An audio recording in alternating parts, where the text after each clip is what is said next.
Welcome to Gospel Tangents, the best source for Mormon history, science, and theology. I'm Rick Bennett. After Joseph Smith declared that the New Jerusalem would be built in Jackson County, Missouri, Mormons were kicked out of the county. How did that play in future roles in Missouri? We'll talk about that with historian Steve LeSueur. He's the author of the 1838 Mormon War of Missouri, and we'll find out that relations were actually quite peaceful for a time between 1834 and 1838. Check out our conversation.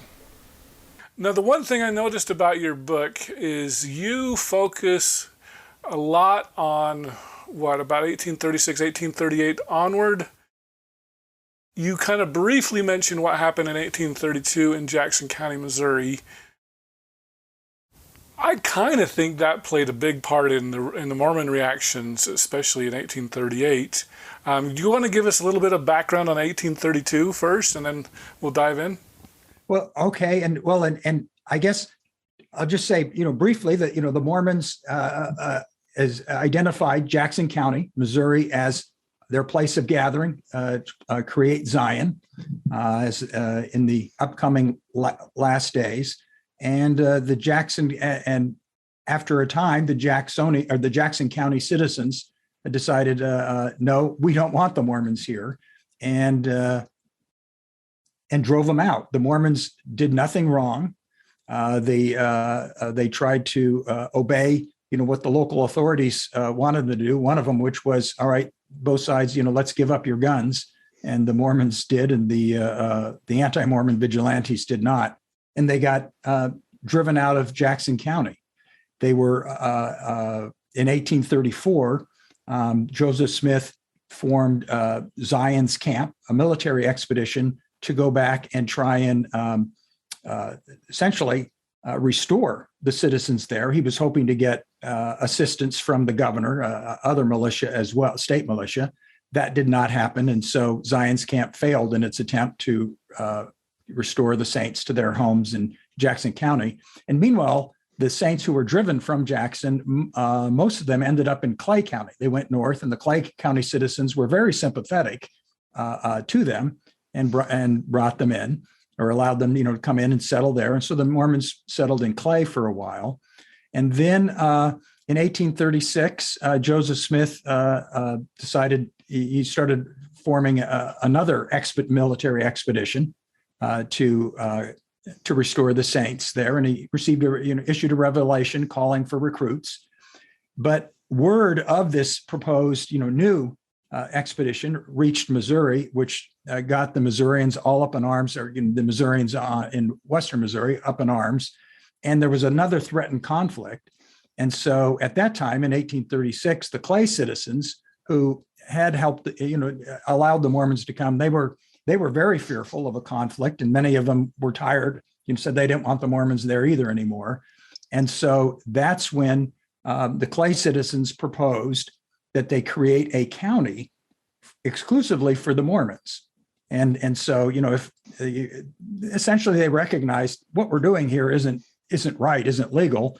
And so let's create a county just for the Mormons, and that will. And so that's how Caldwell County was created. I don't know. I'll let you interrupt here and say, is this the information you were looking for? That I didn't talk much about Jackson County. They got driven out and unfairly. Yeah, well, and that's what I wanted to point out, because you did say it was unfairly for the Mormons. Yes, absolutely. Because I know one of the big issues with in 1832 was there was a newspaper article, Free People of Color. I believe that was W.W. Phelps that had written that. And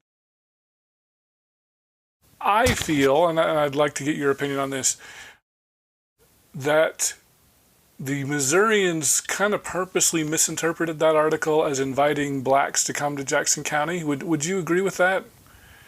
I not necessarily.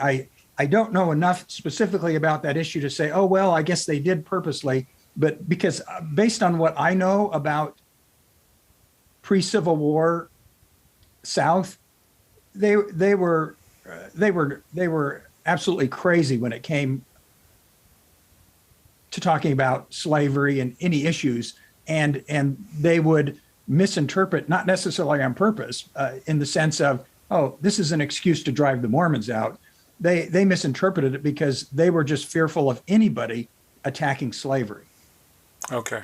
So that was that, or somehow, bringing in free blacks. That was they were just on edge all the time, or very sensitive to that. Such that my interpretation is, no, not that they were looking for an excuse to drive out the Mormons. That was a touchy issue, and then once it's raised, okay, they're already sort of suspicious of what the Mormons are doing or who they are, and so this is just another reason why we don't like them, and for a Southerner, from their perspective, a very good reason we don't like them. Right. Yeah. Well, great. Okay, so I think you've summarized well the issues that the Mormons had in Jackson County up until, is it 1836, 1838? Where do you want to start? Well, so in 1836 is when then Clay citizens, got together with the Mormons, people like John Corrill, and said, let's create a county for the Mormons. And so Corrill and other Mormon men traveled around some of the counties trying to find out, well, where we could settle. And the Mormons initially wanted a very, a large county. They had a lot of people. And so the size of Caldwell County was going to be more than twice its eventual size. But citizens to the north, in what became Daviess County, they objected. And some of the citizens to the south and part of Ray County objected. And so eventually Caldwell County became the size that it was. And Alexander Donovan was the legislator. He was from Clay County, and he had been one of the Mormons' lawyers in Jackson County when they tried to get their land and property back. But anyway, he was the legislature that shepherded this through. So now the crux, and one of the ideas that I bring out in my book, and then also an article I wrote about the founding of Caldwell County, is that the cause of conflict in 1838, as we look at these events, the cause of conflict, wasn't the rise of the Danites, which was the Mormon, and we can talk about that, but the Mormon vigilante group or paramilitary organization. It wasn't the cause of conflict wasn't Sidney Rigdon's 4th of July oration, in which, among other things, he threatened a war of extermination with the Missourians if they came against the Mormons first. And it also, it wasn't the Gallatin election battle either, which occurred in August, or it was a melee or a brawl in which the Missourians in Gallatin, Daviess County, tried to prevent the Mormons from voting. It wasn't these things were not the cause of trouble. The initial cause of trouble was in early July. The Mormons started settling in Carroll County, in DeWitt, in Carroll County, and that George Hinkle and a group of Mormons went there to settle. And immediately, the majority of non-Mormon citizens said, "We don't want the Mormons settling here because you are breaking your agreement that you would settle only in Caldwell County." And so the crux of the conflict, the sticking point for Missourians, was their belief that the Mormons had, in the creation of Caldwell County, the Mormons had agreed only to settle there. Okay, and so if Caldwell County had been larger, would there have been do you think the Mormons would have agreed to stay within that larger county? That's a good question. I don't know. And it was, all of this is somewhat vague or ambiguous, this idea of this agreement, because first of all, I found nothing, no mention of an agreement in any Mormon source whatsoever. Okay. Even John Corrill, who wrote a book, he was involved in this. He wrote a book afterwards about this.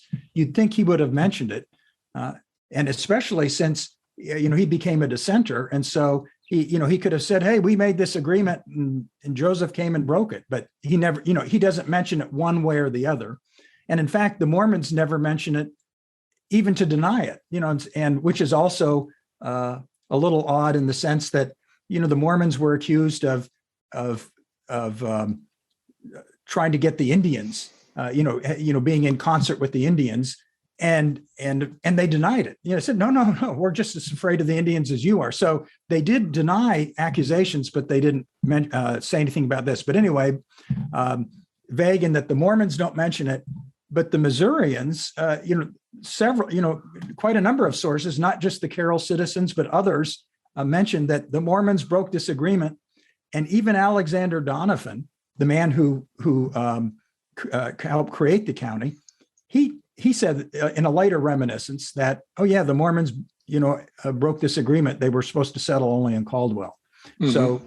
So the Missourians got the impression that there was this implicit agreement, and you can understand why, because, well, the Mormons wanted to settle, wanted the big county, but no, we said you can't settle here, can't settle there, but you can settle here. So, that all the back and forth created that impression that yes, there is an agreement. Well, and I know Dr. Alex Baugh had mentioned that he viewed it as kind of the, like an Indian reservation, the Mormon reservation, that this county was from, at least from the Missouri perspective, this county was for Mormons and stay out of everywhere else in the state. Is that a good representation? Yeah, and I would say yes, though it was, again, vague in that at the time the Mormons were negotiating for Caldwell, and that would have included what became Daviess County. Mormons were soon settling in Daviess County, and this is John Butler and the later Lyman White. They went up there, and the Daviess County citizens, some of them did immediately, a protest and say, we don't want Mormons here, you should leave. But the Mormons didn't leave, and eventually it died down. Mormons kept coming, and they became integrated somewhat into Daviess County. And that is the local store owner in Gallatin, a man named Jacob Stallings, sold them goods on credit, and they got help with their crops, and they became great friends with this guy Josiah Moran, who became a state senator from there, and he helped them on a number of occasions. And so they sort of became integrated, and the furor, whatever it had been, died down. And so they were fine there. My interpretation or my belief is that as long as the Mormons largely confined themselves to Caldwell and they were just sort of scattering in other places, the Missourians seemed to be fine. It was when large scale settlements started moving into places that the Missourians got nervous. So that's why, is it this reservation? They could only settle there, nowhere else, sort of. But that. But if they kept their numbers small, Missourians wouldn't have said anything. But it was when they started getting big in other counties, that's when Missourians started to protest.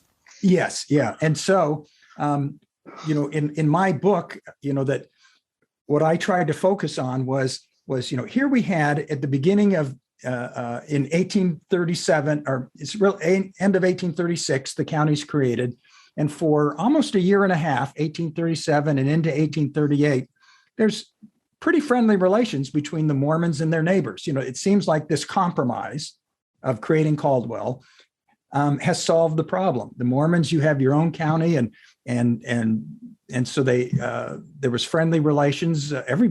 Just about everybody agrees on that, but the friendly relations sort of rested on this idea that the Mormons will keep themselves, at least largely, to Caldwell County. I mean, isn't that a constitution? And I know the Constitution wasn't viewed the same way as it is today, but wouldn't that be a constitutional violation of Mormons' rights, that they have to stay in one county and they can't expand into other places? Yeah, absolutely. But of course, that the Missourians didn't really care about that. They were like, "We gave you this place, you stay there." It was a compromise. It was an imperfect one, which is how compromises are. But the idea was, that this will, hopefully solve the problem. And it did until in March of 1838, Joseph Smith and Sidney Rigdon, they come from Kirtland. They're sort of driven from Kirtland, and all in the banking west. crisis, right? Yes, yeah, and so prior to that, when Joseph was in Kirtland, that was the de facto headquarters of Mormonism, and so Missouri was, Caldwell was large enough for the Mormons that were settling there. Once Joseph came out, well, then now Far West becomes the gathering place, and that's not going to be able to hold all the Mormons. And he called for more to come out, and shortly after not more to come out, he called for the saints to gather there, and then shortly after he arrived, they went up to Adam-on-Diamond, or which he identified as Adam-on-Diamond. It was where Lyman White was living. And that's in Daviess County. In Daviess County, yes. And Far West is in Daviess as well? No, Far West is in Caldwell. Okay. So Far West is in Caldwell County, and so that's where Joseph and the main body of the saints are in Far West, and then spread out into Caldwell. But now the Mormons are launching plans to move into Daviess as well, and then also shortly in July into Carroll. And the interesting thing that is DeWitt. And the interesting thing about DeWitt and Carroll County is there were a couple of land speculators who owned the town lots in DeWitt, and they were non-Mormons, and they came to the Mormons and asked, said, "Hey, we got a great place for you to live. Why don't you come and buy some lots in our town and make this a settlement?" So the saints were actually invited to this place, and clearly or I'd say, these two gentlemen who invited them there, that, well, this would be very lucrative for them if the Mormons started settling there and buying their town lots. But that was breaking the agreement too, right? Yes. But I guess when money's involved, it's okay to break those agreements, right? Well, it was for them, and the thing was they so they invited the Mormons there, and George Hinkle led a group of saints there, but once almost immediately after the saints arrived, then other Carroll County citizens said, "Wait a second, you're breaking the agreement." So they formed a vigilante committee, and these vigilante committees, typically what they did, not just with the Mormons, but anywhere they formed, it was and this is extra legal by this is not the government. These are people getting together. It's called extra legal, and but they typically they hold meetings. They pass resolutions. They publish their resolutions, which these guys did in the newspaper, of saying, here's what the Mormons did that was wrong. Here's why they have to leave. Here's what we're intending to do. It all sort of gives an aura of legality to it. It's not legal, but for them, we're doing, this is democracy. We're doing the right thing here, and we're letting you know that you need to leave. And so that anyway, that's what they did with the Mormons. And also I'll say one of the things is when you do all these things, that if you're the vigilante committee and you go to them and we're publishing this and we're doing that, and in Carroll County, they even, according to county history, they even put the question of should the Mormons be allowed to stay on the ballot in their August election. Wow. And this is in 1838? 1838. And according to the history, there were only about 6 to 8 votes in favor of the Mormons staying. And so this all gives the impression of forbearance, so to speak. We're doing this right. So if the group that they want to leave, in this case the Mormons, doesn't do what they're asking, it's almost like it's the Mormons' fault. They brought it upon themselves. We did all these things and they're not leaving. We voted. Yes, we voted. So, yeah. Well, it's interesting to me because it seems like, so you're saying that let's say from 1834 to March of 1838 was a relatively peaceful time in Missouri. Is that correct? Well, or I'd say, the 34 to 36 is, we often call that the Clay County period. Okay. But it was, and it was relatively peaceful there until, again, the Mormons started growing in large numbers, and Joseph and the Mormons were going to make another military expedition, and then the Clay County citizens got annoyed and afraid, but essentially in the after Clay County was created, it was relatively After peaceful. Caldwell County. Caldwell. I'm sorry. Yeah, thank you. It's relatively peaceful. And like I say, that the Missourians, some of them, helped the Mormons with their crops, sold them goods on credit. It's good business, of course, but in any case. Right. Yeah. So 1836 until March of 1838 was relatively peaceful. Yes. I hope you enjoyed our conversation with historian Stephen LeSueur. In our next conversation, Stephen will talk about Joseph Smith's involvement with the Danites. Was he the leader? Did he direct them on everything that they did? Yeah, probably not. But he was the person they looked up to, and were trying to enforce his policies. If you'd like to hear the entire interview uncut, please subscribe to patreon.com/gospeltangents for just $5 a month. Patreon is spelled patreon.com/gospeltangents. If you'd like to watch the entire video, you can subscribe at YouTube, Patreon, or on my website at gospeltangents.com and click the yellow subscribe button for just $8 a month. PDF transcripts are just $10 a month, and you can get those on patreon.com/gospeltangents or on my website. I'll send those to you as soon as I've finished completing it. If you'd like to get a paperback and PDF, just subscribe for $20 a month at either Patreon or on my website. Individual paperbacks are available at Amazon.com. Just do a search for Gospel Tangents Interview, and you can find all of our past interviews there. Show your Gospel Tangents pride by purchasing a t-shirt on our website at gospeltangents.com/shop. Subscribe on Apple Podcasts at tinyurl.com/gospeltangents.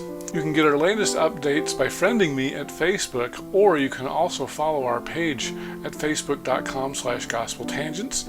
Become an insider and you can see the newest videos. Follow us on Twitter at Gospel Tangents. Click here to subscribe, here for a transcript, and over here we've got some of our great videos. Thanks again.